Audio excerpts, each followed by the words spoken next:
नमस्कार दोस्तों, मैं हूं मनोज कुमार गुप्ता। आप देख रहे हैं मेरे चैनल को। इसका नाम है रेगुलर क्लासेस फॉर अकाउंट। सामने आपको दिख रही है इनकम टैक्स की बुक HC मेहरोत्रा वाली, और चैप्टर चल रहा है income from house property. Question number चलेगा आपका 20 तक हो चुका था, अभी 22 करा रहा हूँ, उसके बाद 21 भी कराऊँगा। तो अभी 22 वाली वीडियो देखिए आप। तो यहाँ पर लिखा है, पहले थोड़ा स्टैंड नीचे कर देते हैं आपके हिसाब से, दिखाई देने लगे आपको।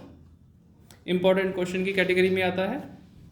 इसमें लिखा mister Lal owns a big house, 50% of the floor area is let out for residential purpose on a monthly rent of ₹22,500 पे ये लेट आउट कर रखा है 50%।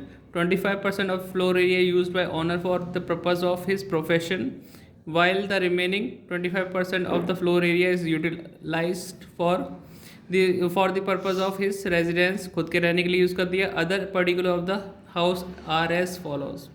म्यूनसिपल वैल्यू दे रखी है, पूरे हाउस की वैल्यू दे रखी है। जैसे जैसे आप जो पोर्शन आप सॉल्व करोगे उतने % सॉल्व करना पड़ेगा आपको।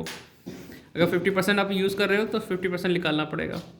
तो municipal value 6 lakh, standard rent 9 lakh, municipal tax paid 80,000, और रिपेयर दे रखा है 30,000। Interest on capital borrowed for prepare 3 lakh दे रखा है। ग्राउंड रेंट आपको दे रखा है 8,000। एनुअल चार्ज दे रखा है 10,000। फायर इंश्योरेंस प्रीमियम दे रखा है 12,000। जो फालतू का आइटम है वो नहीं दिखाने होंगे आपको, जो फॉर्मेट भी यूजफुल है वही दिखाना है। Compute the taxable income from house property of mister Lal for assessment year 23-24। चलो इसे सॉल्व करते हैं क्वेश्चन को। तो सॉल्यूशन हमारा हो रखा है यहाँ पे। क्वेश्चन नंबर 22 है computation of taxable income from house property for the assessment year 2023-24 लिखा हुआ है। पहला पॉइंट हमने सॉल्व किया है। A point 50% of house is used for let out, as let out लिख सकते हैं।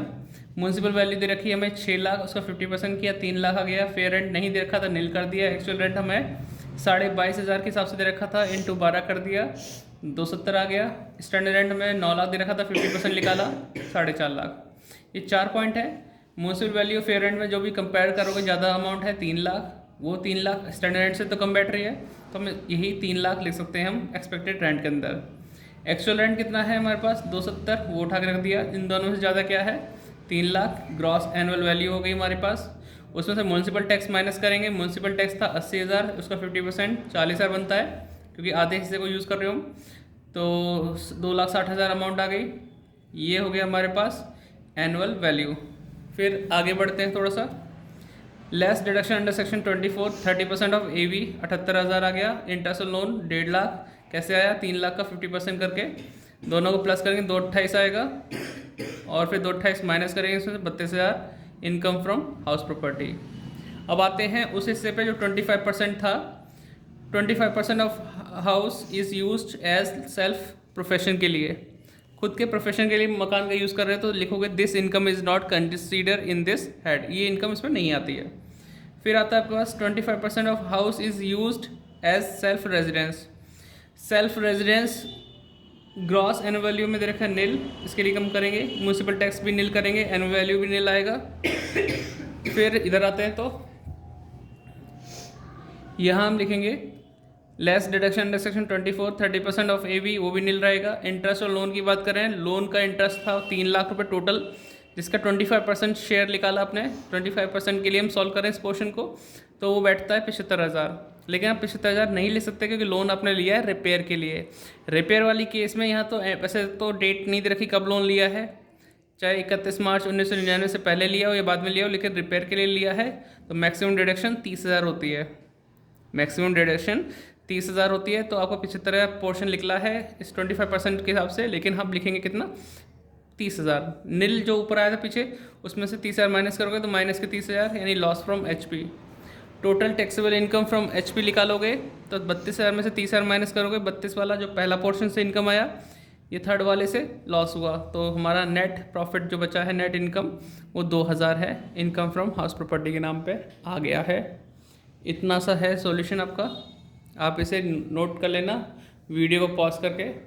ये वाला पोर्शन आपको यहाँ दिख रहा है, वीडियो को पॉज करो, आगे बढ़ाओ और फिर नोट डाउन कर लो, ठीक है।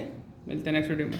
और एक चीज़ बता दूँ, ये जो आज तारीख है 20 मार्च 2024, आज मैं रिकॉर्ड कर रहा हूँ, ये अपलोड पता नहीं कब होगी, शेड्यूल कर रखा है मैंने, लेकिन पेपर की डेट आ चुकी है। पेपर 16 अप्रैल से है, तो हो सकता है मैं सारी वीडियो जो मैंने बनाई अब तक वो आज ही पब्लिक कर दूं, जिससे कि आप जल्दी जल्दी अपनी तैयारी कर सकें। क्योंकि मेरे पास एक बार मेरठ से कॉल आया था आकांक्षा सोनी का, वो भी इस वीडियो पे आधारित हैं, उस पर पढ़ रही हैं। तो जब डेट शीट जल्दी आ गई है, डेट ज़्यादा जल्दी आ गई, तो पेपर भी जल्दी होंगे। तो कोर्स तो ज़्यादा नहीं करवा पाऊँगा इतनी जल्दी 16 अप्रैल तक या 15 अप्रैल तक, लेकिन जितना हो जाएगा उतना पूरी कोशिश करूँगा। ठीक है, रखता हूँ, वीडियो बंद करता हूँ, बाकी आप डिस्कशन पढ़ लेना।